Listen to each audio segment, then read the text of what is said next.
Bonjour à tous et bienvenue sur le podcast des plongeurs Padawan. Aujourd'hui, direction les lagons turquoises de Polynésie française pour parler de mon animal préféré, la raie manta. Pour en parler, nous avons le plaisir d'accueillir Alice Carpentier, biologiste marine passionnée et fondatrice de l'association Manta de Polynésie. Salut Alice, bienvenue. Bonjour Lucie, merci de m'avoir invitée. Toujours un plaisir. On s'était rencontrés l'année dernière à Moorea quand j'étais en stage au CRIOB. Toi, tu étais venue faire une conférence sur la raie manta et comme c'est mon animal préféré, on avait pu un peu discuter après. Là, tu es en France pour une intervention dans le cadre de la conférence des Nations Unies sur l'océan qui se tient à Nice ce mois de juin 2025. Donc, on profite de l'occasion pour t'accueillir sur notre podcast et ça nous fait super plaisir. Alors, tout d'abord, est-ce que tu pourrais te présenter à nos auditeurs, s'il te plaît ? Tu l'as très bien dit, je m'appelle Alice Carpentier, je suis biologiste marin, ça fait 7 ans que je travaille sur les raies manta, donc je suis un peu devenue spécialiste de cette espèce, en particulier en Polynésie française. À la base, j'ai fait mes études en Australie il y a une quinzaine d'années et j'ai travaillé depuis sur des projets de recherche et de conservation d'espèces marines. Qu'est-ce qui t'a amené à la Polynésie et pourquoi est-ce que tu t'es intéressée aux raies manta en particulier ?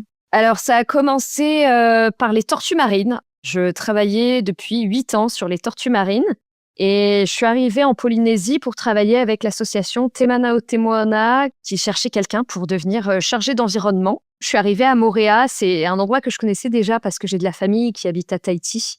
Donc j'étais déjà venue plusieurs fois. Et les raies manta, c'était un peu par hasard. À cette époque-là, je voulais faire une thèse de doctorat. Donc, je me renseignais un peu sur tous les sujets qui restaient à approfondir. Est-ce qu'il y avait des choses qui n'avaient pas encore été faites ? Est-ce qu'il y avait des besoins dans la recherche pour la conservation ? Parce que c'est ce qui m'intéresse le plus. Je fais pas vraiment de la recherche fondamentale. Moi, je fais plus de la recherche appliquée, donc quelque chose qui peut permettre de mettre en place de la protection d'espèces. Et du coup, les raies manta, j'ai commencé à m'informer. J'ai vu qu'il y avait un programme, mais qui était assez petit à cette époque-là, pour collecter des photos de raies manta. En fait, on connaissait très peu de choses sur les raies manta. Il y a une connaissance dans la culture, il y a une connaissance à peu près de là où elles sont pour le tourisme, mais finalement, il y avait peu de choses sur leur cycle de vie en Polynésie, sur leur migration, sur les zones d'importance. Du coup, j'ai rejoint Cécile Berthe, que je crois que vous connaissez aussi, qui à cette époque-là s'occupait de ce programme. J'ai été bénévole pendant plusieurs années avant de me rendre compte que finalement, il y avait vraiment matière à travailler plusieurs années sur les raies manta. J'ai finalement pas pu faire ma thèse sur les raies manta à cette époque-là, mais je suis restée dans le milieu, dans le domaine. J'ai continué à avancer à petits pas et maintenant, ça fait quelques années que je suis financée pour ces projets-là. Il y a encore énormément de choses à découvrir, donc je continuerai pour l'instant jusqu'à ce qu'on en sache assez en tout cas. Est-ce que tu peux nous parler de Manta Trust et de l'Observatoire des requins de Polynésie qui sont tes partenaires pour tes recherches ? Oui, alors en fait le programme que j'avais rejoint, que Cécile Berthe gérait à l'époque, c'est un programme qui a commencé d'un partenariat entre l'Observatoire des requins de Polynésie, pour qui je travaille aujourd'hui, et Manta Trust. Manta Trust, c'est une association mondiale qui étudie les raies manta dans beaucoup de régions du monde. Et donc, il y a une expertise vraiment sur les programmes de recherche et sur la gestion des menaces. Et du coup, ils avaient un peu fourni à l'Observatoire des requins de Polynésie tous les moyens, tout ce qui est protocole, toutes les méthodes de suivi pour nous permettre de commencer un suivi à l'image de ce qui est fait à l'international. Et du coup, c'était sur la base de la photo-identification. Maintenant, on a d'autres méthodes, mais en tout cas, c'est ce qu'on fait depuis 2015. Et on est toujours en partenariat avec Manta Trust. C'est un peu mes mentors.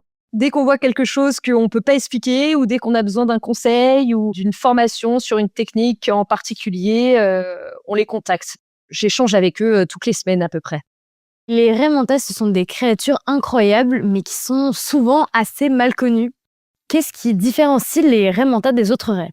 Ce qui marque le plus en général quand on rencontre une raie manta, c'est leur taille. Elles sont énormes. C'est les plus grandes raies du monde.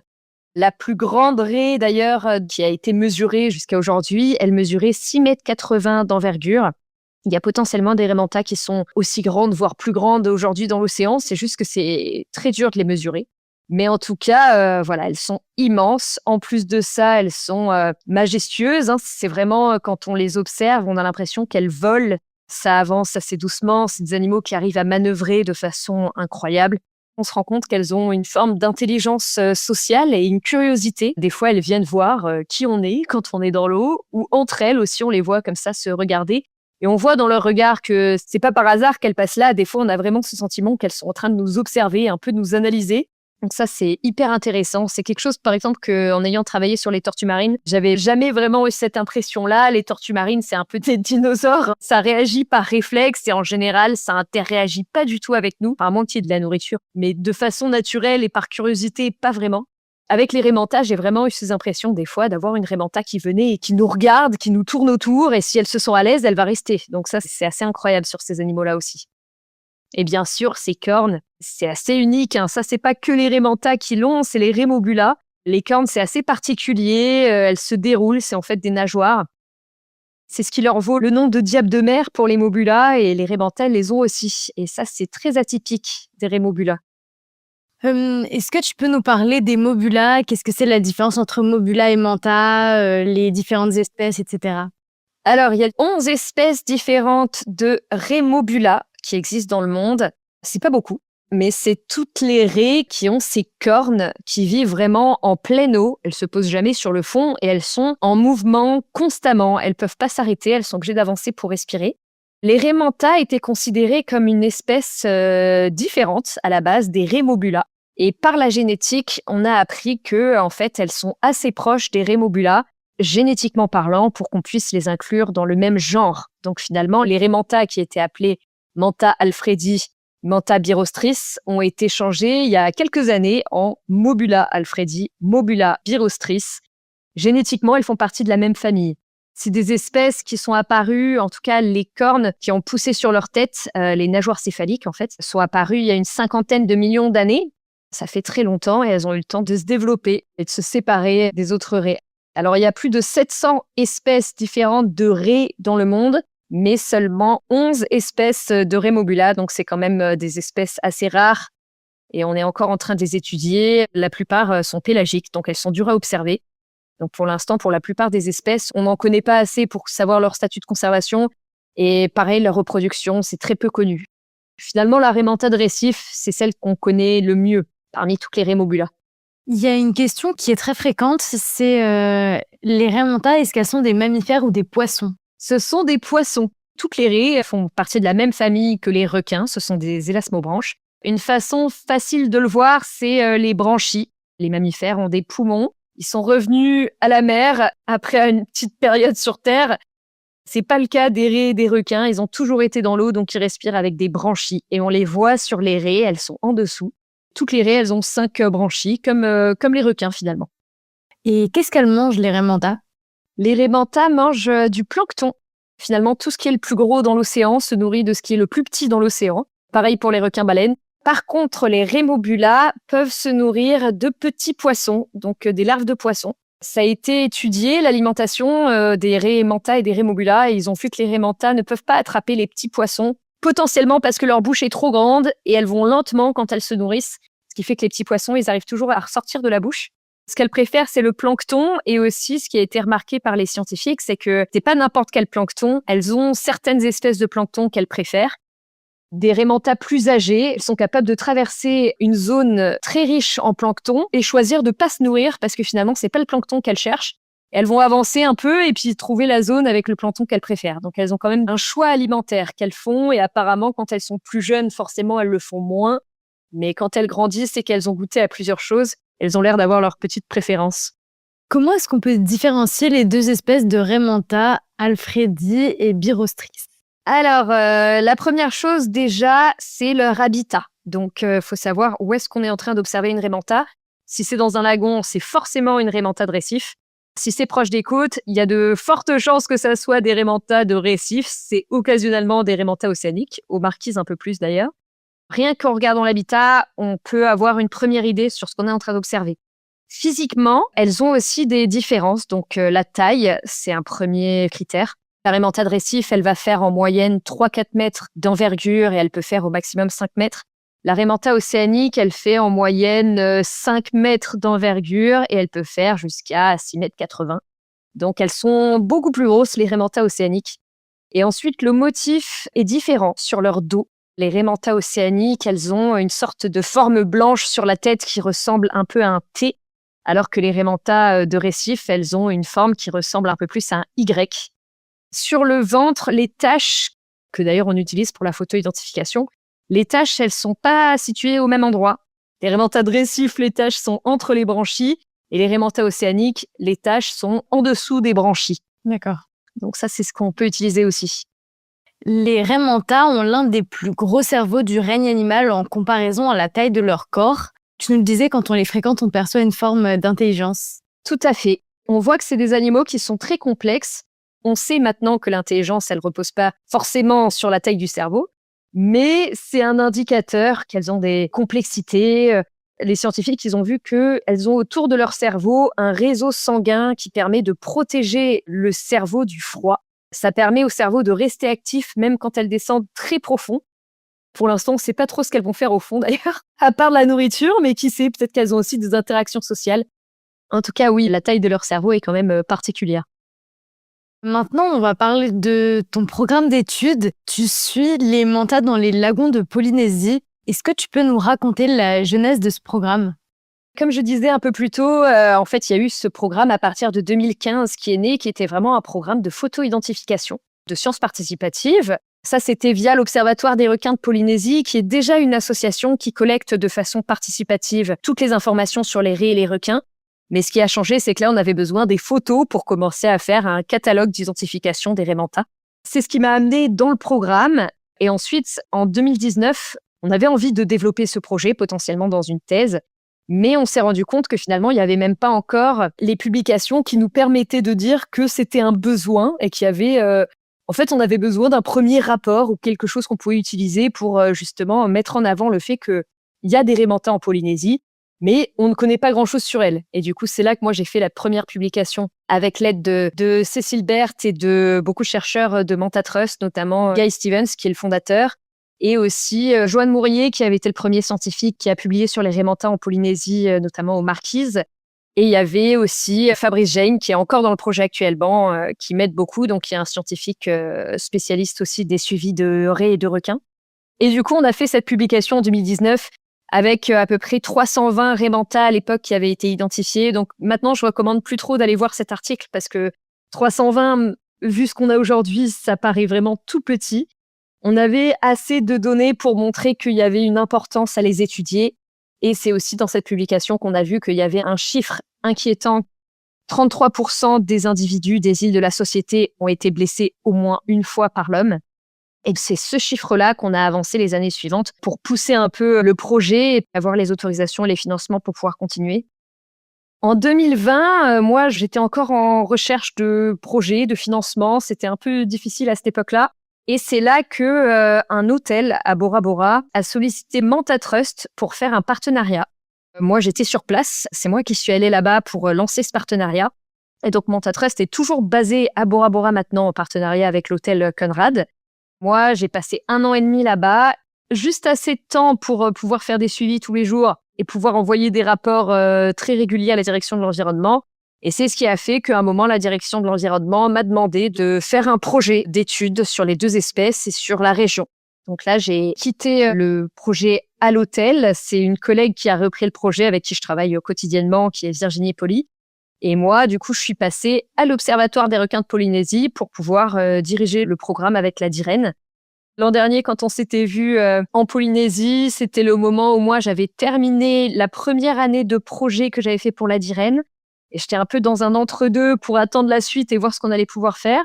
Et finalement, ça s'est bien terminé parce que la DIREN a finalement renouvelé son financement et l'OFB, l'Office français de la biodiversité, a rejoint le projet en tant que financeur, ce qui a fait qu'on a pu faire beaucoup plus que ce qu'on prévoyait de faire. Et le programme, il va durer 3 ans cette fois-ci, donc ça laisse beaucoup plus de temps pour collecter des données, pour faire des missions et puis pour collaborer surtout avec les populations locales. Donc c'est ça que je viens de commencer là, fin 2024 et que je vais continuer jusqu'à 2027. C'est génial. C'était un beau retournement. Quelle a été l'évolution entre les premières observations et maintenant ? En préparant le podcast, tu nous disais que rien que depuis l'année dernière, le nombre de mantas identifiés en Polynésie a explosé. Oui, alors c'est vrai qu'au début, on reposait beaucoup, sur, quelques photographes qui contribuaient beaucoup au programme, mais, certains plongeurs qui sont particulièrement passionnés ou des personnes qui vont venir en Polynésie et qui adorent le projet, donc ils vont envoyer des photos sur leur séjour puis ils repartent. On faisait pas beaucoup de missions scientifiques, donc forcément on en était à un état où on essayait de voir déjà dans quelle île, il y avait des remontas et surtout dans quelle île il y avait des sites d'agrégation. Aujourd'hui, ces sites, on les connaît. Alors, on les connaît pas tous parce qu'on voit qu'il y a des îles où on n'a pas encore pu aller. On en entend parler, donc on sait qu'il se passe des choses dans des endroits où on n'a pas encore pu aller. Mais forcément, depuis que j'ai rejoint le programme et qu'on communique beaucoup sur les résultats, on fait pas mal de supports pour encourager la participation du grand public.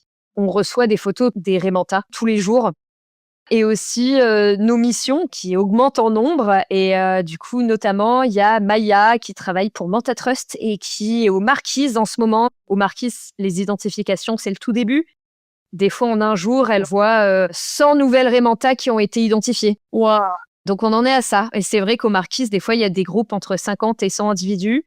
Donc, c'est intense. Pour l'instant, aux Marquises, on en est vraiment au tout début de l'identification. Et là, je crois qu'on vient de dépasser les 700 Raimentas identifiés là-bas. Aux Marquises, ça va être quelque chose d'exceptionnel, je pense. Si vous avez besoin d'aide, moi je veux bien, hein. Ah bah oui, oui, bah je t'attends, hein, Lucie, on ira là-bas, hein. Carrément. On ira faire de l'identification avec grand plaisir. En plus, j'ai encore jamais eu l'occasion de nager avec une raie manta. Mais je me souviens que l'an dernier, tu avais espéré à beaucoup d'endroits. Aux Marquises, normalement, tu pourras pas les rater. C'est une très bonne raison pour revenir, hein. Ah, il y a beaucoup de très bonnes raisons pour revenir. Ah oui. Comment s'organisent justement les missions scientifiques, aujourd'hui? Quel est, ton quotidien à toi et à l'équipe du projet? Alors, mon quotidien, il change énormément. Je dirais que là, avec le projet, donc on a défini des grands axes avec des objectifs sur différentes thématiques. Quelque chose que je fais constamment avec l'aide de Virginie et de Maya, c'est la photo-identification. Donc ça, c'est quelque chose qu'on fait en continu.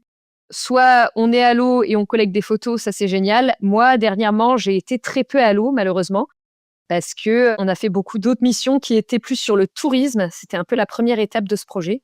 Mais en tout cas, en parallèle, dès qu'on reçoit des photos, c'est nous qui répondons à toutes les personnes qui nous transmettent des photos. On envoie un bilan d'identification. On permet aux personnes de choisir un nom. Si c'est une première identification, il faut que ça soit un nom en tahitien ou en marquisien ou en pomotu, en fonction de là où elles viennent.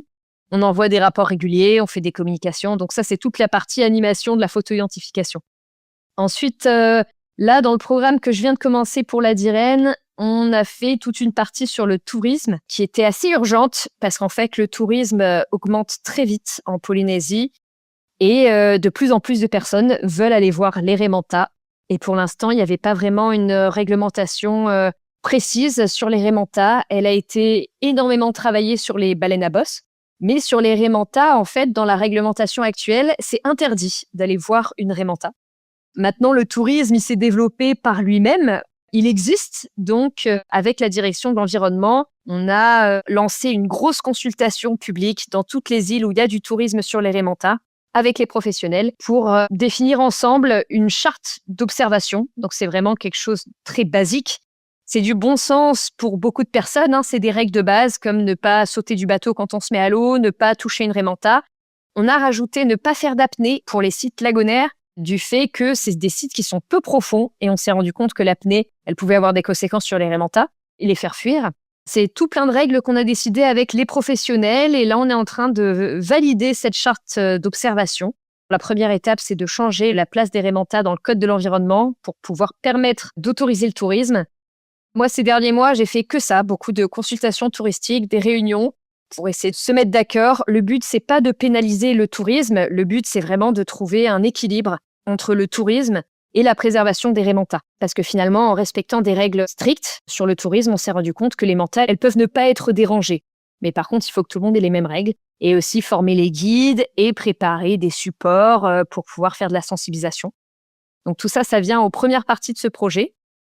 Là, ensuite, on commence à planifier des missions parce que on va commencer à poser des balises, tout comme Mokaran, d'ailleurs, que vous connaissez bien, Ouais. qui ont commencé à développer un réseau acoustique qui est immense, au Tuamotu. C'est parti de cette idée, on s'est dit, en fait, ce serait bête de ne pas profiter d'un réseau acoustique existant. Donc, en fait, à la base, on s'était dit qu'on allait poser quelques balises au Tuamotu. pour pouvoir en apprendre plus sur les déplacements des Rhémanta entre les îles. Mais de fil en aiguille, comme pour l'instant, les menaces, elles sont surtout aux îles de la Société, finalement, on a décidé de développer notre propre réseau acoustique dans les îles de la Société. En plus, on sait qu'il y a une Rhémanta, au moins, qui a fait la traversée entre les îles de la Société et les Tuamotu 2 fois. Donc, on sait qu'il y a un lien entre les 2 archipels. Au moins, on va couvrir les 2 archipels et on va pouvoir les suivre pendant plusieurs années. Donc, c'est ce qui va nous permettre d'en apprendre plus sur leurs couloirs de navigation, les zones de répartition, etc. Donc, ça, c'est un gros volet du projet. On fait une étude génétique aussi. Les missions scientifiques dédiées vont nous permettre de faire les 2, de déployer le réseau acoustique et de collecter des échantillons et de faire de la photo-identification et de rencontrer les populations locales pour faire un partage des connaissances et en apprendre plus sur les légendes, sur la signification des Rhémanta dans toutes les îles, etc. Voilà, c'est un gros projet qui commence et qui touche à pas mal de domaines. Mais c'est génial, on va apprendre plein de choses sur les Rhémanta. Oui, normalement, dans 3 ans, on en aura de nouveau beaucoup plus à raconter sur les Rhémanta. Là, c'est vraiment le tout début. On se refera peut-être un podcast dans 3 ans pour avoir l'actualité des Rhémanta. Ah j'espère bien.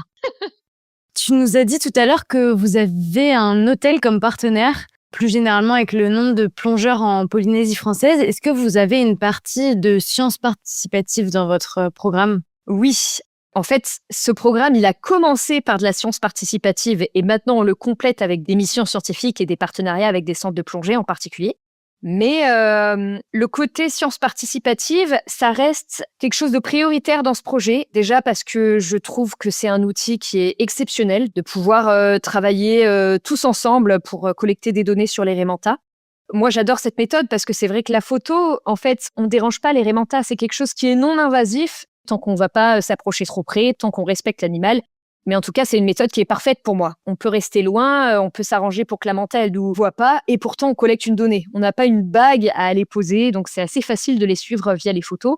Et en plus, on a de la chance, elles ont des taches sur le ventre qui sont très spécifiques à chaque individu, qui changent pas dans le temps. En fait, c'est même une chance qu'elles aient ces taches sur le ventre de cette façon. On dirait vraiment des dalmatiens quand on les regarde sur le ventre. Et en plus, en sciences participatives, du coup, ces photos-là qu'on reçoit de photographes partout en Polynésie, ça nous permet de couvrir la région qui est immense. Donc forcément, nous, en tant que scientifiques, on peut pas être partout en même temps. Donc c'est toujours mieux pour nous de pouvoir donner les outils à d'autres personnes qui ont déjà prévu d'aller dans ces îles-là, ou soit de donner les outils aux locaux eux-mêmes. Comme ça, c'est eux qui collectent les photos et qui nous les transmettent ensuite. Donc voilà, moi j'adore cette méthode de passer par la science participative. Maintenant, on a plusieurs centaines de photographes qui nous envoient leurs photos. C'est une part significative des données qu'on utilise. C'est génial. Ce qui est aussi fascinant, c'est le suivi individuel que vous menez, puisque certaines mantas sont suivies depuis plus de 20 ans. C'est ça. Alors ça, c'est en effet assez exceptionnel. On a des données anciennes, en fait, en particulier sur l'île de Bora Bora, où en fait, il y a eu un programme entre 2000 et 2005. Il y avait une association qui collectait des photos des Rhémanta. Ils avaient vu qu'il commençait à y avoir des menaces sur les Rhémanta dans le lagon de Bora Bora. Et du coup, ils ont commencé à faire un catalogue d'identification de toutes les Rhémanta de Bora Bora. C'était l'époque où il y avait la construction de grands hôtels de luxe. Il y avait beaucoup de changements dans le lagon. Et heureusement qu'ils ont fait cette première collecte de photos. Parce que on les utilise encore aujourd'hui et on a une bonne dizaine de Rhémanta qu'on voit toujours aujourd'hui. Donc, il y en a qu'on suit depuis 23 ans maintenant. L'association qui s'occupait de ça, elle s'appelait Manta Polynesia Research and Protect. Et c'était avec Moeava de Rosemont, avec qui j'ai beaucoup discuté. Il m'a envoyé toutes ces données, il m'a passé toutes ces photos. Il avait fait un gros travail pour pouvoir permettre une meilleure conservation des Rhémanta. Donc forcément, on a rajouté tout ce qu'il avait fait à ce programme pour pas que ça soit perdu. Et du coup, oui, ça nous permet d'avoir des très longs suivis.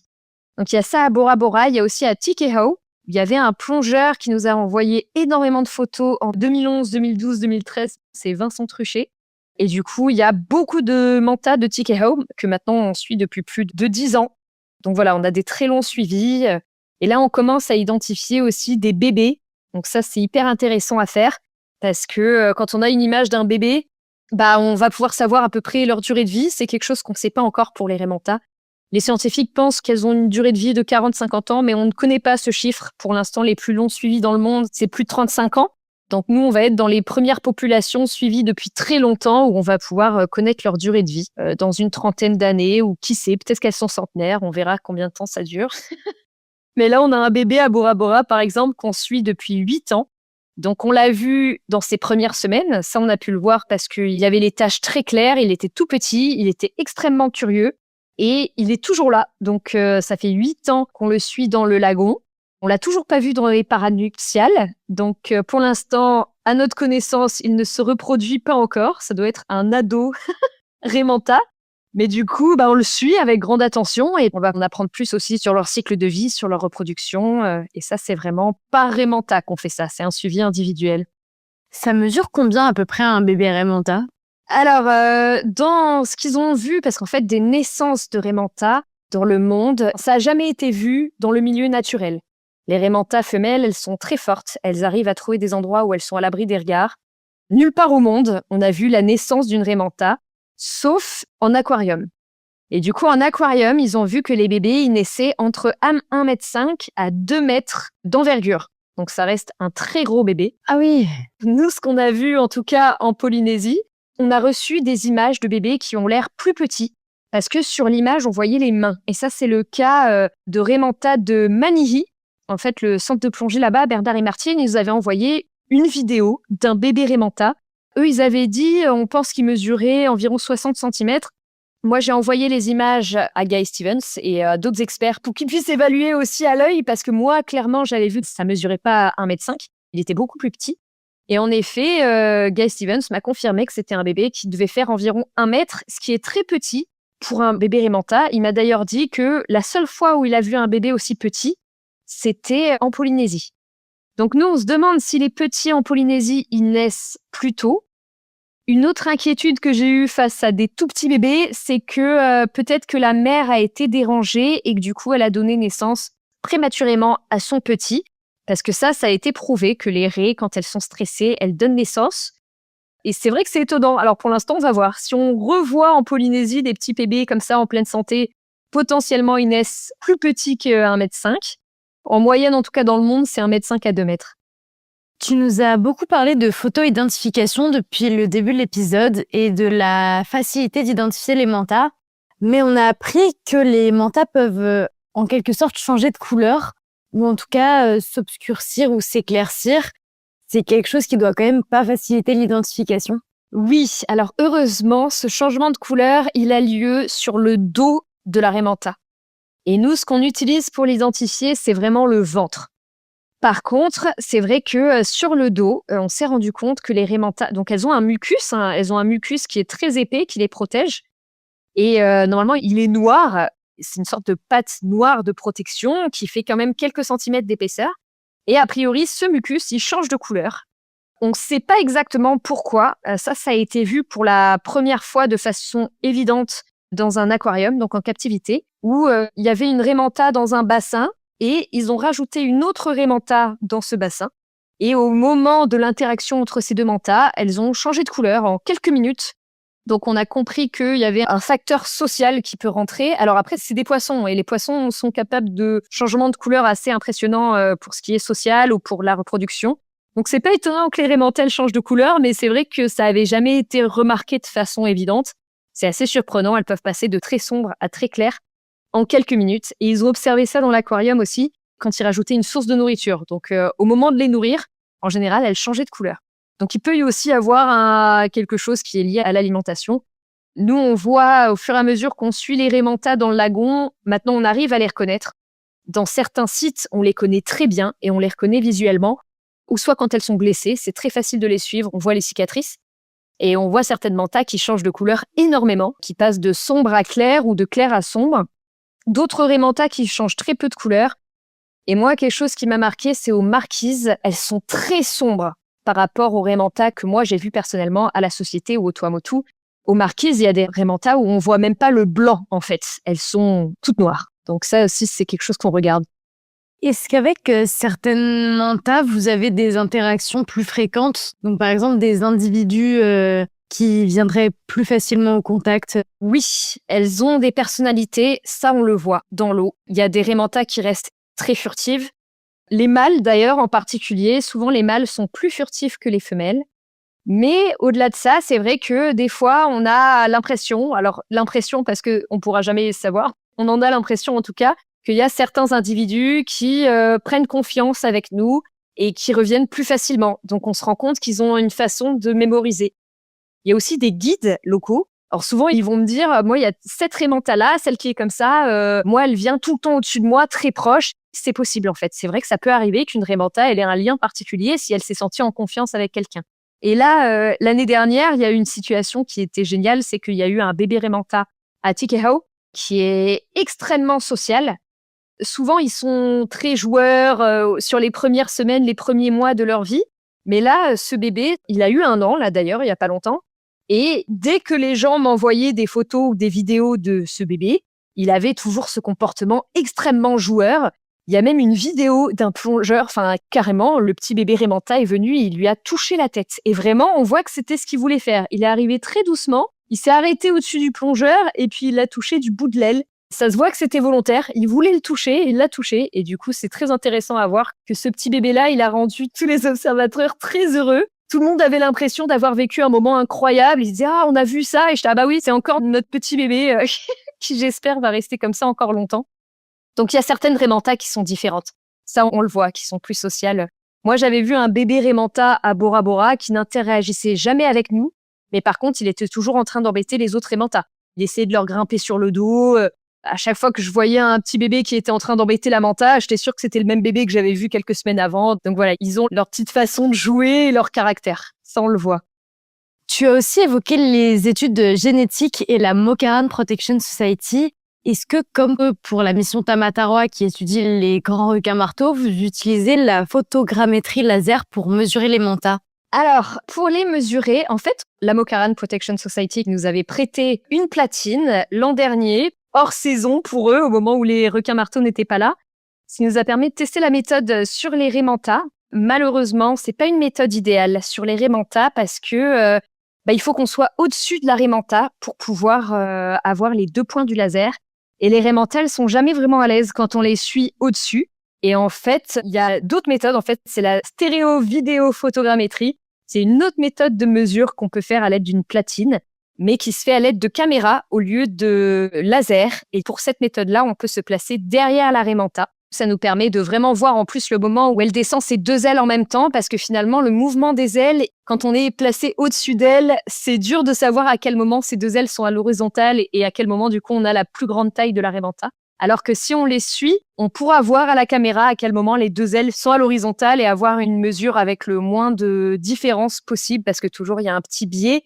On essaie de le limiter au maximum. Il y avait trop de variations d'une photo à l'autre quand on utilisait les lasers. Et aussi, c'était plus facile de déranger les Raimanta. Et c'est quelque chose que, bien sûr, on veut éviter au maximum. Donc, pour l'instant, dans le projet que je fais là, on va pas les mesurer. C'est quelque chose qu'on a décidé de mettre en 2e temps parce que finalement, il n'y a pas une urgence de conservation pour l'instant à connaître leur taille. On a préféré se concentrer pour l'instant sur la génétique et les balises avant de se repencher sur les mesures. Mais en tout cas, si on revient aux mesures, on utilisera plutôt la stéréo-vidéo-photogrammétrie. Je sais aussi qu'à la Mokaran, ils ont une partie de leur activité qui est consacrée à l'éducation, donc aller voir dans les écoles, etc. Est-ce que vous aussi, vous faites ça? Alors tout à fait. C'est même une partie qui est de plus en plus importante dans ce projet. C'est qu'on fait des programmes dans les écoles, alors en particulier dans les collèges et lycées. J'ai même eu l'accréditation officielle de la DG2E cette année, donc la Direction Générale de l'Éducation. En fait, on a commencé par une sortie pour une classe à Bora Bora en 2020, où on avait amené toute une classe de 4e à la rencontre des Raimanta. Donc en fait, moi j'avais été très surprise de voir que parmi les enfants, il y en a beaucoup qui connaissent les Raimanta parce qu'ils en ont entendu parler, parce que leur famille leur en a parlé, parce qu'ils en ont vu une passer une fois dans l'eau ou ils en ont croisé une en bateau. Mais finalement, ils étaient très peu à avoir nagé avec elle. Et je trouvais ça vraiment dommage que finalement, on a des touristes qui viennent tous les jours voir les Raimanta et que finalement, les jeunes des îles, ils n'ont pas eu forcément cette opportunité. Donc, on a commencé par une classe et ça a été un succès dès la première année. Et du coup, l'année suivante, on a décidé d'amener les 8 classes de 4e. Donc, en fait, avoir tous les élèves d'une classe d'âge pour pouvoir leur donner à tous cette opportunité. Je le fais en collaboration forcément avec le collège de Bora Bora et l'association locale Yavaima Noa Bora Bora, qui du coup est en classe en train d'occuper une partie de la classe pendant que nous, on part en bateau amener les élèves à la rencontre des Raymanta. Ça, finalement, on l'a fait en 2021, 2022, 2023 et 2024. Donc là, ça fait 4 ans qu'on a amené tous les quatrièmes voir les Raymanta. Et pour l'instant, il y a eu 100% de succès. Tous les enfants ont pu voir les Raymanta. Donc c'est absolument incroyable. Je souhaite que ce chiffre continue. Ça fait à peu près plus de 600 élèves là qu'on a amenés à l'eau. Et c'est un programme qu'on espère faire durer le plus longtemps possible. On a commencé à le faire dans d'autres îles. On est allé à Maupiti, donc aider Maupiti Diving. Donc c'est un centre de plongée qui nous aide énormément aussi pour les Raymanta. Et là-bas, ils sont très sensibles à la cause des Raymanta. Donc eux, ils ont carrément fait un baptême de plongée. À Taha'a, on a amené des élèves aussi voir les Manta. Et là, on a commencé à Hivaoa. Donc c'est la 2e année où on fait un programme avec le centre des jeunes, le CJA. C'est un programme complet. On fait intervention en classe, ensuite on fait une sortie, et ensuite on les revoit en classe et on identifie les Raymanta ensemble. Donc c'est pour qu'ils voient vraiment ce qu'on fait, nous, en tant que scientifiques. Et on espère faire naître des vocations et que dans quelques années, il y a un de ces élèves qui se disent qu'il va venir faire son master ou son doctorat avec nous et que ça devienne le futur chercheur sur les Raymanta dans son île. Donc voilà, ça c'est l'objectif final, parce que pour l'instant, on cherche forcément des stagiaires locaux et c'est très dur. C'est plus dur que ce que j'aurais pensé d'ailleurs. Bon, on espère qu'il y aura des révélations grâce à cette rencontre avec les Raymanta. Est-ce que tu peux nous dire combien de Manta est-ce que vous avez identifié aujourd'hui en Polynésie française, tous les archipels confondus? Alors, tous les archipels confondus, on a dépassé récemment les 1500 Raymanta de récifs et on est à peu près à une 50aine de Raymanta océaniques. Donc c'est là qu'on voit que les Raymanta océaniques sont quand même très durs à identifier. Il faut aller en pleine mer, mais par contre, les Raymanta de récif, 1500, c'est énorme.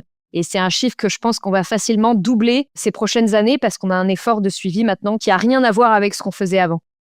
Tu nous parlais tout à l'heure de bébés Manta, mais avant les bébés, il faut l'accouplement. Qu'est-ce qu'on sait de leur parade nuptiale? Est-ce qu'on les observe facilement? Alors, les parades nuptiales, c'est ce qui est le plus génial à observer quand on est dans l'eau, parce que ça ressemble vraiment à un ballet. Des fois, il y a des gens qui disent on a observé un ballet de Raymanta. Ce ballet de Raymanta, des fois, on l'observe quand elles sont en alimentation, mais surtout quand elles sont en parade nuptiale. Donc en fait, ce qui se passe, c'est que la femelle, en général, elle atteint la maturité sexuelle à partir de 10-15 ans. Quand elle est prête à se reproduire, il y a des signaux dans l'eau qui sont faits, on pense de façon hormonale, qui permettent au mâle de comprendre que la femelle, elle est prête à s'accoupler, et du coup, il la pourchasse. C'est une sorte de course-poursuite qui se lance. La femelle est en tête, forcément. Elle va plus ou moins vite selon le moment de la parade nuptiale, et les mâles s'alignent derrière elle, et du coup, ils la suivent. Ils essaient de rester le plus proche de la femelle. Alors, c'est des courses où on peut avoir soit un mâle. Des fois, il y a un seul mâle qui est en train de pourchasser une femelle. Aux Maldives, ils ont eu des parades nuptiales où il y avait jusqu'à 30 mâles derrière une femelle. Nous, en Polynésie, pour l'instant, on a déjà documenté des parades nuptiales où il y avait 10 mâles derrière une femelle. On suspecte qu'aux Marquises, il y en a sûrement plus. C'est juste que c'est très dur à filmer. Ça passe très vite en général. Cette parade nuptiale, c'est pour ça qu'on l'appelle aussi un train d'accouplement. Ça ressemble vraiment à un train parce que ça passe très vite et c'est souvent en ligne. Alors des fois, elles se désordonnent un petit peu, mais en général, ça reste quand même en ligne. Elles se suivent les unes après les autres. Ça arrive parfois qu'une autre femelle se joigne. Alors des fois, il y a 2 femelles en tête et tous les mâles derrière. Des fois, dans la parade nuptiale, il y a des mâles qui sont pas en âge de se reproduire, mais qui sont quand même dans la parade nuptiale. Donc, on pense que soit ils s'entraînent pour plus tard, soit ils se sont laissés emporter sur l'élan de la parade nuptiale et ils se sont dit c'est par là qu'il faut aller. Chaque fois, c'est unique. Ce qu'on a vu à Bora Bora, qui était une première au monde, c'est une parade nuptiale qui a duré 4 semaines. C'était sur une femelle qu'on connaît très bien, qui est Lucie, qui est une femelle à qui il manque une corne, donc on la reconnaît très bien. Elle est très connue à Bora Bora. Elle est vue presque tous les jours. Et elle, pendant 4 semaines, la pauvre, il y avait des mâles derrière elle qui la pourchassaient. Dans ces cas-là, des fois, elles en ont marre quand il y a tous les mâles qui la collent. Ça arrive qu'elles viennent très proches des plongeurs ou très proches des observateurs ou très proches des bateaux ou de la côte. Il y a même une fois à Raiatea où les Raymanta, elles étaient en parade nuptiale, elles sont rentrées dans la darse, dans le port en fait, là où il y avait tous les bateaux. Donc c'est un endroit qui est extrêmement dangereux pour elle, mais c'est un moment où la femelle, elle cherchait un moyen de se détacher des mâles et du coup, elle s'est retrouvée dans le port. Donc, on peut voir aussi des choses un peu comme ça. En fin de paranuptial, souvent, il y a des mâles qui abandonnent au fur et à mesure. Et c'est là que la femelle, elle va voir qui sont les mâles qui sont les plus endurants, les plus persévérants, les plus forts. Et c'est la femelle, finalement, qui va faire le choix final de avec qui elle va s'accoupler. Souvent, quand il reste plus que 2 ou 3 mâles, c'est un moment où la femelle, elle fait plus de looping. Et du coup, là, les mâles qui sont toujours présents doivent refaire exactement les mêmes mouvements que la femelle. Elle, c'est une façon de voir comment ils sont physiquement. Est-ce qu'ils arrivent bien à la suivre Elle va juger un peu comme ça qui est-ce qu'elle va choisir. Et c'est à ce moment-là, quand on voit des loopings un peu au milieu de cette course-poursuite, qu'on peut appeler ça un balai. Vraiment, des fois, elle tourne, et puis la femelle va choisir comme ça. Une fois qu'elle a choisi le mâle, il y a un moment où elle va remonter très haut parce que au moment de l'accouplement, ils vont plus nager, ni l'un ni l'autre. C'est un accouplement rapide. D'ailleurs, la première fois que l'accouplement a été vu au monde, c'était à Rangiroa, au Tuamotu. Jamais on n'avait vu un accouplement. Et en tout cas, il a été vu à Rangiroa. Donc, on voit que la Polynésie française, c'est quand même un lieu d'exception pour les observations des raimentas. La femelle et le mâle remontent en surface. Ça va durer une quinzaine de secondes, l'accouplement. Ils sont ventre à ventre et à ce moment-là, ils tombent dans l'eau. Donc, c'est pour ça qu'elles remontent très haut en surface parce que sinon, elles risquent de se blesser dans le corail. Et à ce moment-là, malheureusement pour les raimentas, ces moments où elles remontent en surface, aussi bien pour l'accouplement que quand elles sont en paranuptial, c'est aussi le moment où elles se prennent, on pense, le plus d'hélices de bateau. On essaie d'alerter maintenant quand il y a des paranuptiales pour éviter que ça arrive, mais malheureusement, elles montent de façon subite en surface et du coup, s'il y a un bateau dans la zone, ça peut être très dangereux pour elles. Les mantas atteignent la maturité sexuelle vers l'âge de 15 ans. Alors, c'est 10-15 ans pour les femelles. Alors, ce chiffre-là, nous, on l'a pas pour la Polynésie, mais c'est ce qu'ils ont vu en tout cas aux Maldives et au Mozambique aussi, où ils ont étudié la reproduction. Et à Hawaï, je crois aussi, si je me trompe pas. Pour les mâles, c'est un peu plus jeune. Ce serait à partir de 8 ans, 8 à 10 ans. Mais nous, on a l'exemple à Bora Bora de ce mâle qui a 8 ans, qu'on n'a pour l'instant jamais vu dans une paranuptiale. Donc, ça doit être quand même assez individuel aussi. Mais en tout cas, ça, c'est la moyenne. Et à combien de petits donnent-elles naissance et à quelle fréquence? Alors, elle donne naissance à un bébé à la fois. Comme on disait tout à l'heure, il est énorme, ce bébé. Il est replié dans le ventre de sa maman. Il a les ailes au-dessus, comme une sorte de burrito. Ça arrive très occasionnellement qu'il y ait des jumeaux, mais sinon, c'est principalement un seul bébé à la fois, tous les 2 à 7 ans. Ça, c'est ce qui a été vu aux Maldives. Nous, on n'a pas encore ce chiffre, mais dans notre étude, c'est ce qu'on étudie aussi. On documente toutes les grossesses dès qu'on voit qu'il y a une raimanta qui commence à avoir un ventre qui apparaît, sachant qu'elles ont une grossesse de 12 mois au moins. En général, nous, on commence à le voir sur une raimanta à partir de 5-6 mois. Il y a plusieurs femelles qu'on a pu suivre au fur et à mesure de leur grossesse consécutive. C'est comme ça qu'on va pouvoir avoir le chiffre pour la Polynésie, parce qu'il n'est peut-être pas le même qu'aux Maldives. On a une femelle à Bora Bora, par exemple, qui vient de nous faire 4 bébés d'affilée. Donc, c'est une femelle Pixel, elle s'appelle Chaque année. On l'a vue enceinte pour l'instant. Ça a l'air d'être une des femelles les plus convoitées. Donc, heureusement qu'elle est là parce qu'elle doit permettre à la population de se renflouer un peu.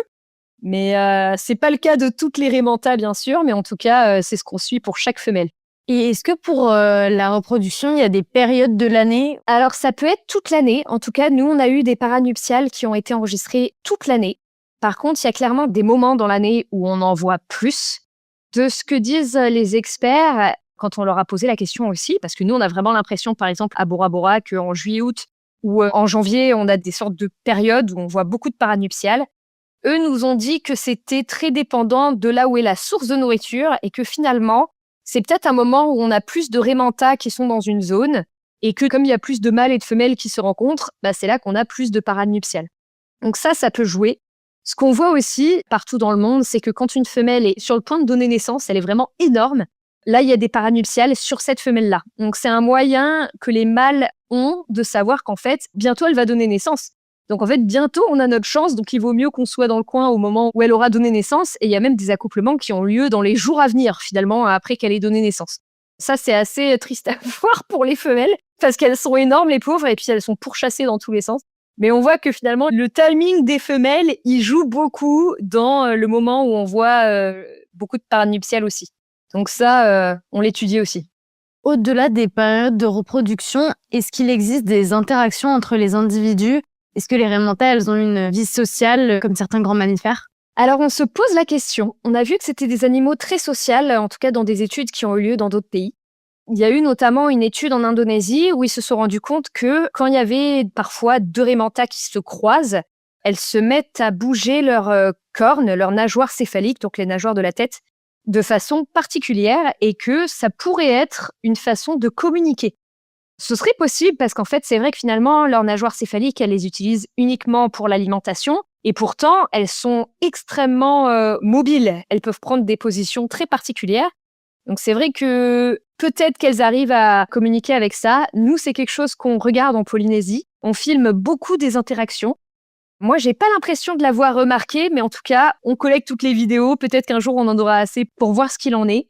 Nous, ce qu'on a vu, c'est des interactions entre des mâles qui sont assez surprenantes parfois. Il n'y a pas vraiment de femelles dans la zone. Et à un moment, on va voir des mâles qui se mettent à faire des loopings dans tous les sens ou à avoir un comportement un peu agressif ou joueur. On a du mal à faire la différence visuellement. Clairement, ces interactions-là, c'est des interactions sociales. Pour l'instant, c'est étudié. On a du mal à les expliquer, mais on voit qu'il se passe des choses dans les interactions. Et aussi sur les déplacements dans certains pays, ils ont vu que pour certaines populations, apparemment, elles se déplacent en groupe sans qu'on les voit se suivre. Mais en tout cas, on voit que un groupe de raimentas peut être revu dans une autre zone. Donc, c'est aussi quelque chose qui est étudié. On va essayer de voir, est-ce que c'est le cas ici aussi? On devrait en savoir plus bientôt. Dans la conférence à laquelle on avait assisté l'année dernière, tu avais expliqué que les mantas, elles ont plusieurs stratégies pour se nourrir. Est-ce que tu peux nous expliquer ça? Tout à fait. Alors ça fait d'ailleurs partie d'une des choses qui nous laisse penser qu'elles sont très intelligentes, c'est qu'elles ont beaucoup de stratégies d'alimentation différentes. Et à chaque fois, c'est des stratégies pour essayer d'attraper plus de nourriture, pour être plus efficaces et pour dépenser moins d'énergie. Des stratégies d'alimentation, il y en a 8 aujourd'hui qui ont été décrites. Il y a soit les stratégies qu'elles ont en solitaire, soit les stratégies qu'elles ont en groupe. Donc, dans les stratégies qu'elles ont seules, ça va être de faire des loopings. Donc, si elles tombent sur une zone où il y a une concentration forte de plancton dans la même zone, elles vont se mettre à faire des loopings pour essayer de rester exactement dans cette zone. Et ça, c'est ce qu'on peut observer aussi la nuit.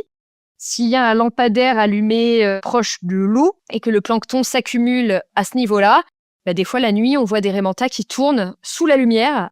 Alors, il y a des îles où elles sont venues danser. Non, en fait, elles sont pas venues danser dans la lumière. Elles sont venues parce que le plancton s'était accumulé ici. Donc ça, c'est quelque chose qu'on voit très souvent. Ou des fois, on va les voir nager en ligne droite et faire des allers-retours et revenir. Donc, elles font des allers-retours dans la zone où il y a du plancton. Ou elles sont posées au fond, carrément. Elles ont les 2 nageoires qui sont posées pour pouvoir piéger le plancton sur le sable. Et des fois, elles sont vraiment collées au sable. Et ça, c'est ce qu'on a vu à Tetiaroa. C'est le seul endroit pour l'instant où on a vraiment des très belles images de ce comportement-là. Les stratégies qu'elles ont en groupe, c'est ce moment-là où c'est aussi bien que les parades nuptiales quand on les observe en alimentation. Et ça, c'est ce qu'on voit aux marquises et qui est absolument magique. C'est quand il y a une zone où il y a énormément de plancton. Et comme elles sont pas en compétition pour le plancton, elles préfèrent être ensemble pour essayer d'attraper du plancton. En fait, la seule compétition qu'elles ont, c'est avec le temps. Le plancton, il va finir par se déplacer ou se dissiper avec les courants. Et du coup, les raimentas, quand elles ont une zone où il y a vraiment beaucoup de plancton, en général, elles se rassemblent et elles vont faire des stratégies ensemble. Des fois, elles vont se mettre l'une sur l'autre. Donc ça, on les voit qui nagent un peu en duo. Elles font exactement les mêmes mouvements et elles essaient d'attraper ensemble le plancton. Ça fait qu'en fait, elles vont créer une sorte de courant ensemble. C'est ce que j'ai vu énormément. C'est vraiment magique. On a vraiment l'impression qu'elles dansent à deux, mais pas du tout. Elles sont en train d'attraper du plancton à deux. De la même façon, des fois, on voit une ligne de raimentas dans l'eau. Alors, pour ne pas les confondre avec des parades nuptiales, ça, c'est quand elles ont la bouche grande ouverte. Quand elles ont la bouche ouverte, on sait que c'est une ligne pour leur permettre de mieux s'alimenter. En fait, toutes celles qui sont derrière, ça va créer un courant et ça va faire qu'elles vont avoir moins d'efforts à faire pour pouvoir attraper le plancton. Des fois, elles se mettent à tourner carrément. Alors ça, c'est ce qui est vu aux Maldives, ce qu'ils appellent un cyclone. Quand on a plusieurs dizaines de raimentas qui se mettent à tourner, ça rassemble le plancton, ça fait qu'il va être un peu piégé au milieu. Et ensuite, elles vont pouvoir attraper plus de plancton comme ça. Ça, on le voit un peu aux Marquises. Je pense que c'est un des endroits où on va justement découvrir un peu plus sur les comportements d'alimentation en groupe. Des fois, elles sont carrément de côté. Et ça, c'est pareil, pour l'instant, on l'a que vu aux Marquises, donc dans des gros groupes d'alimentation où il peut y avoir jusqu'à 100 raimentas qui se nourrissent ensemble. Quand j'avais fait des recherches pour mon article sur le blog, j'ai appris que la raimanta, c'est l'un des rares animaux qui a réussi ce que les scientifiques appellent le test miroir. ce qui tendrait à prouver une forme d'intelligence, entre guillemets, supérieure. Est-ce que tu peux nous en dire un peu plus sur ce point, s'il te plaît? Alors oui, c'est un sujet qui a fait grand débat dans la communauté scientifique, chez les scientifiques spécialistes des raies mantas. Parce que, en fait, en effet, il y a eu une étude où ils ont mis un miroir en captivité dans un bassin et ils ont vu que la raie manta, elle avait des comportements particuliers devant ce miroir. Notamment, elle faisait des bulles et elle se mettait à la verticale. Donc, c'était des comportements assez particuliers par rapport à ce qu'ils observaient sur cette raie manta normalement. Ça a été débattu parce qu'il y a des chercheurs qui ont déjà vu ce comportement arriver entre des raies mantas. Et aussi, il y a le fait qu'elle aurait pu réagir face au miroir. Alors, dans l'étude, ils avaient mis un miroir couvert au début pour qu'elle s'habitue à l'objet. Et ensuite, ils ont découvert le miroir et c'est là qu'elle a eu ces comportements-là. Mais rien ne nous dit qu'elle s'est reconnue. Peut-être qu'elle était juste en train de répondre à l'image du miroir. En fait, on ne connaissait pas assez les comportements en milieu naturel pour pouvoir dire qu'elle s'est vraiment reconnue. Et en fait, il y a même une étude qui a été faite quelques années plus tard où ils ont fait exactement la même étude, mais avec des labres nettoyeurs. Exactement les mêmes labres nettoyeurs que ceux qui nettoient les raies mantas. Je ne sais plus ce que c'est exactement le titre de l'article, mais ils ont vraiment dit, si même les labres nettoyeurs se reconnaissent dans un miroir, si eux aussi, ils ont une réaction, est-ce qu'on peut vraiment dire que c'est de la conscience ?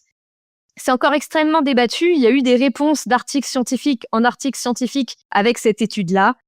Je suis d'accord que c'était peut-être un peu tôt pour parler de conscience. On n'avait pas assez d'informations sur les comportements et les interactions entre les raies mantas pour pouvoir parler de ça.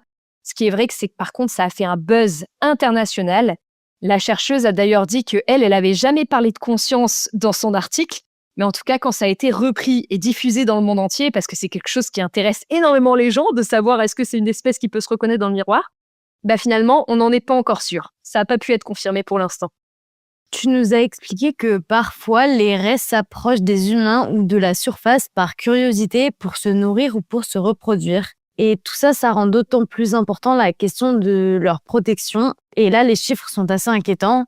Est-ce que tu peux nous parler un peu des principaux dangers pour les raies mantas en Polynésie ? Oui, alors on savait que les raies mantas sont un animal qui est en danger. Et c'est vrai que nous, le chiffre qui nous intéressait le plus en Polynésie pour ce projet, c'était qu'est-ce qu'il en est en Polynésie ? Est-ce qu'il y a des menaces ? Et lesquelles sont-elles ? Et qu'est-ce qu'on peut faire pour les aider ? Ce qu'on avait vu très vite, donc dès 2019, à la première analyse qu'on a fait, donc juste avec quelques centaines de raies mantas, c'est qu'il y avait une raie manta sur 3 aux îles de la Société qui a été blessée par l'homme. Or, c'est accidentel, c'est pas du tout volontaire de la part de l'homme. Au contraire, les Polynésiens sont extrêmement respectueux des raies mantas. C'est un animal qui est très cher pour eux dans leur culture.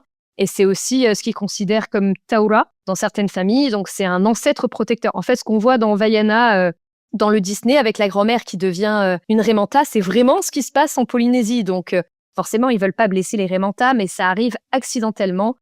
Une raie manta sur 3 qui est blessée donc par hélice de bateau, par hameçon ou fil de pêche ou par filet. C'est énorme. En fait, c'est le 2e plus haut taux de blessures identifié sur une population de raies mantas au monde. Il y a une autre population qui est blessée autant, c'est en Floride, dans un endroit où c'est une sorte de sortie de port où il y a énormément de bateaux. Et apparemment, ils ont beaucoup de blessures sur les raies mantas. Mais on a toujours trouvé ça choquant qu'un endroit comme la Polynésie puisse avoir un taux de blessure aussi important. Et encore, ce taux de blessure, finalement, il prend pas en compte les raies mantas qui meurent de leurs blessures, sauf si elles ont été retrouvées emmêlées dans un filet et que le filet s'est échoué. Mais les raies mantas, comme les requins, font partie des espèces qui coulent, en fait, quand elles meurent. Donc, nous, on voit les mantas qui ont survécu et qui, des fois, sont avec des blessures terribles. Mais on voit pas celles qui sont mortes sur le coup et qui ont coulé. Donc, notamment pour les blessures par bateau, on voit celles qui ont survécu de leurs blessures, mais on se doute bien que si on a autant qui ont survécu avec des petites blessures, il doit y en avoir aussi qui meurent mais qu'on ne retrouve jamais. Donc, on sait déjà qu'on sous-estime ce chiffre pour les îles de la Société. Au Tuamotu, un peu moins, mais c'est un chiffre qu'on étudie. Et aux Marquises, on n'a quasiment pas de blessures humaines. Aux Marquises, on n'a quasiment que des blessures de prédation. On voit que dans chaque région, en tout cas, et même par île, on a des problématiques différentes, des menaces différentes, et c'est justement ça qu'on essaie de bien comprendre pour pouvoir ensuite mettre en place des plans de conservation efficaces. Est-ce que le tourisme y joue un rôle dans ces blessures ? Alors non, pas vraiment. Le tourisme, il a un impact sur les Raimentas de façon discrète. C'est-à-dire que le tourisme, il a lieu sur des stations de nettoyage. Donc, c'est des zones où les Raimentas, elles viennent pour se faire nettoyer, des zones où elles se sentent en sécurité. Et elles ont choisi ces zones-là par rapport à d'autres endroits qui sont peut-être plus dangereux pour elles par rapport aux prédateurs ou à d'autres facteurs qu'on ne connaît pas forcément. Donc, quand le tourisme a un impact sur les Raimentas, donc quand on dérange une Raimenta, potentiellement, elle peut décider de changer de zone et d'aller dans une zone qui finalement était moins safe, où elle est moins en sécurité, parce que finalement, on l'a dérangée et on a fait que cette zone-là, c'est plus une zone où elle se sent bien. On voit par exemple sur les stations de nettoyage, donc les sites touristiques, qu'il y a souvent des Raimentas qui sont enceintes, donc elles viennent là parce qu'elles veulent être en sécurité. Donc quand on dérange ces Raimentas-là, c'est embêtant parce que potentiellement, on l'a fait aller dans une zone où peut-être qu'elle va avoir plus de chances de croiser les requins. Si elle quitte une zone de nettoyage alors qu'elle avait besoin de se faire nettoyer, ça peut avoir des conséquences physiquement sur elle. Ça peut aussi ralentir la reproduction, ça peut faire qu'on va induire un stress chez les animaux. Et si on empêche la reproduction de se passer comme elle doit se passer, on peut aussi avoir un impact sur la reproduction. Par contre, c'est vrai que, hormis les bateaux, s'ils arrivent trop vite sur une zone et qu'ils peuvent blesser une Raimenta plus facilement sur un site touristique, nous, ce qu'on a vu, c'est que la plupart des guides qui amènent des gens voir les Raimentas, la plupart, ils essaient quand même de faire attention. Donc, c'est vrai qu'il y a moins un risque de mortalité des animaux, mais il y a un risque tout aussi important de poser des problèmes dans leur cycle de vie, finalement. Sur les réseaux sociaux, on a déjà pu voir des vidéos avec des dizaines de nageurs ou plongeurs qui observent les Raimentas. Et donc, comme tu nous l'as dit, ça peut les déranger. Est-ce que tu pourrais nous dire quel est le bon comportement à adopter quand on plonge ou qu'on nage avec elles? Alors, le bon comportement, il commence avec le bateau. Déjà, on arrive tout doucement sur la zone et dans l'idéal, il faut une personne qui est à l'avant, pour la raison que je vous expliquais tout à l'heure, qu'il peut y avoir des Raimentas qui remontent en surface. Ça permet d'être sûr que s'il y a une Raimenta en surface, on va l'éviter, on va couper le moteur. Une fois qu'on est arrivé sur une zone, alors ça, c'est ce qu'on est en train de mettre en place maintenant avec la réglementation, il y a quelque chose qui va plus être possible maintenant, c'est de circuler directement au-dessus de la zone des Raimentas. Parce que jusqu'à maintenant, il y a beaucoup de personnes qui cherchaient les Raimentas depuis le bateau, à part que les zones, on les connaît maintenant très bien. Donc, ce qui va être obligatoire, c'est de se mettre à distance des Raimentas et de ne plus naviguer ou manœuvrer au-dessus des Raimentas pour essayer d'éviter des blessures. Et du coup, la distance, ce sera 20 mètres, a priori, qui va passer. En tout cas, c'est ce qu'on a recommandé. Et ensuite, se mettre à l'eau à 20 mètres de façon discrète, le plus discrètement possible, si possible via une échelle ou en se laissant glisser tout doucement pour essayer de faire le moindre bruit possible. Ensuite, quand on nage vers les Raimentas, on garde nos palmes sous l'eau pour éviter de faire des éclaboussures. En fait, les Raimentas, elles vont ressentir exactement comme nous, on ressent le vent ou un courant d'air. Quand il y a un groupe de nageurs qui se rapproche d'une Raimenta, s'il est bruyant en surface, elle va ressentir des sortes d'ondes dans l'eau qui vont lui indiquer qu'il y a de l'activité en surface. Elle peut prendre ça comme un prédateur et potentiellement décider de quitter la zone. Donc nous, notre but, c'est qu'on arrive le plus discrètement possible. On garde les palmes en dessous de la surface et on fait le moins de mouvements possible avec les bras. Essayer de ne pas être agité. Une fois qu'on arrive et qu'on a une Raimenta en visu, on ne s'approche pas trop près. En fait, le mieux, c'est que quand on voit la Raimenta, on s'arrête. On devient passif complètement dans l'eau. On ne bouge plus. D'ailleurs, les Raimentas, on s'est rendu compte que quand on bouge plus en surface, c'est souvent le moment où elle remonte. Elle va se rendre compte que c'est une zone où elle peut circuler et que nous, on va pas faire n'importe quoi. Et du coup, c'est souvent quand on est calme que les Raimentas, on les voit le mieux, finalement. Donc, on reste passif. Alors ça, c'est ce qui est en train de passer maintenant. On ne fait pas d'apnée. Il y a des très bons apnéistes. Moi, j'ai vu des gens qui ont réussi à faire des apnées sans déranger les Raimentas. Mais en majorité, il y a trop de risques de déranger la Raimenta. Donc, l'idéal, c'est de rester passif en surface et de l'observer. Surtout qu'en Polynésie, on a la chance de pouvoir les observer dans des endroits qui sont peu profonds, qui sont en général limpides, excepté aux Marquises, forcément. Aux Marquises, il y a plus de mantas, donc elles sont quand même faciles à voir. Mais sinon, dans les autres sites, on les observe très bien depuis la surface et très bien à distance. Donc, on reste minimum de 3 à 5 mètres de distance des Raimentas. Ce qui va sûrement passer dans la réglementation, c'est 5 mètres et peut-être 3 mètres aux Marquises du fait de la visibilité très réduite. Voilà, on reste à distance, on essaie de pas trop rester longtemps, surtout dans les sites où il y a beaucoup de monde pour laisser de la place aux autres. Donc, une fois qu'on les a bien vus, qu'on a bien profité, on ressort discrètement aussi. Moi, je dis toujours, l'observation de la Raie Manta est réussie si, quand on est arrivé, elle était en train de faire un comportement, donc par exemple du nettoyage, et quand on est parti, elle était dans la même zone en train de se faire nettoyer. Ça veut dire que son comportement n'a pas changé, et ça, c'est ce qu'on veut. On veut faire une observation où la Raie Manta, elle a continué son comportement et on n'a changé en rien ce qu'elle était en train de faire.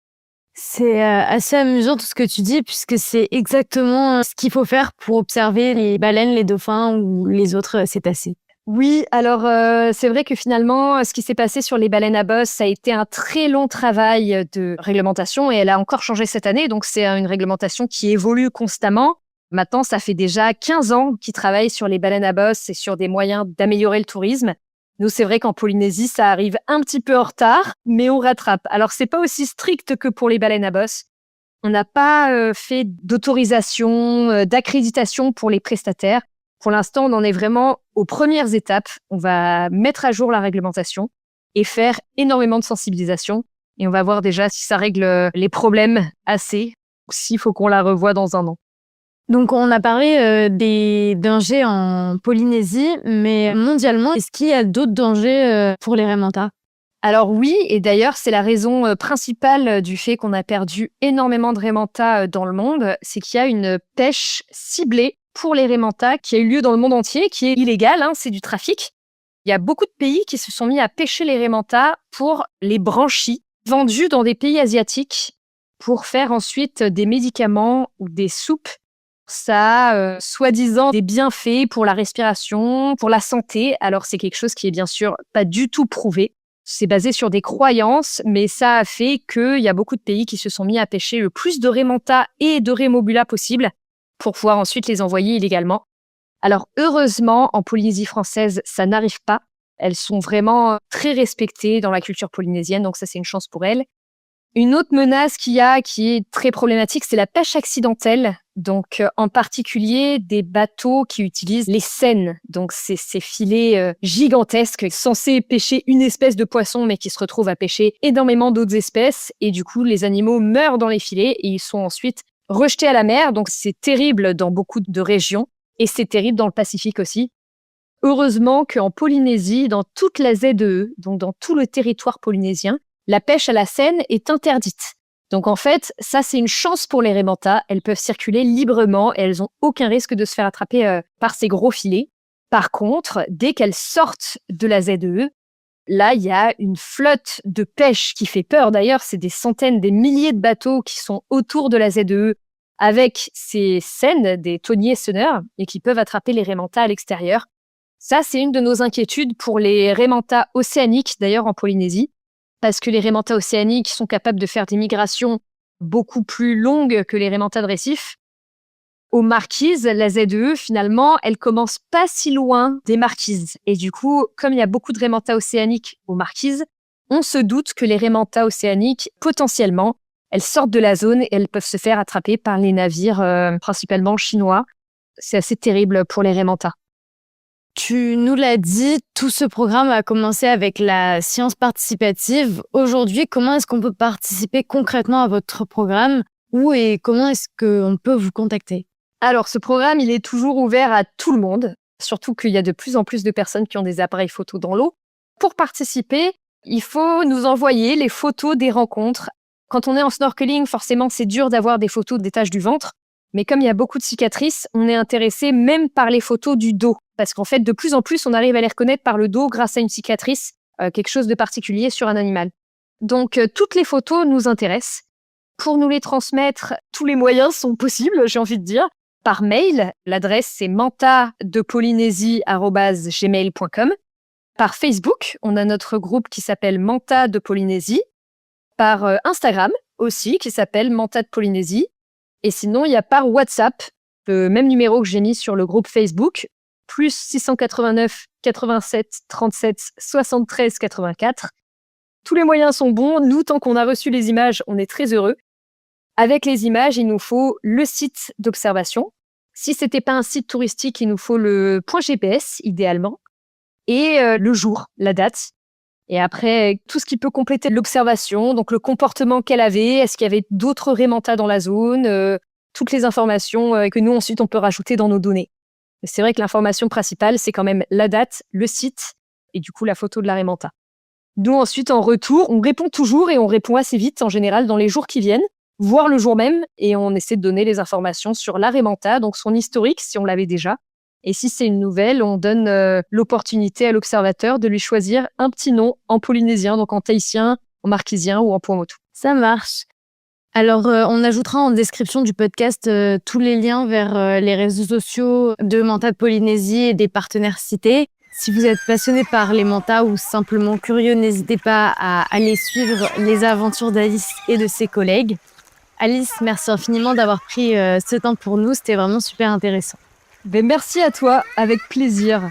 À bientôt. À bientôt, Nana. Nana. Si vous avez aimé cet épisode, n'hésitez pas à mettre un petit cœur ou un pouce en l'air. Vous pouvez aussi nous mettre 5 étoiles sur votre plateforme de podcast préférée. Retrouvez-nous aussi sur Instagram, LinkedIn, YouTube, Facebook ou sur notre site lesplongeurspadawan.com. À bientôt pour un nouvel épisode.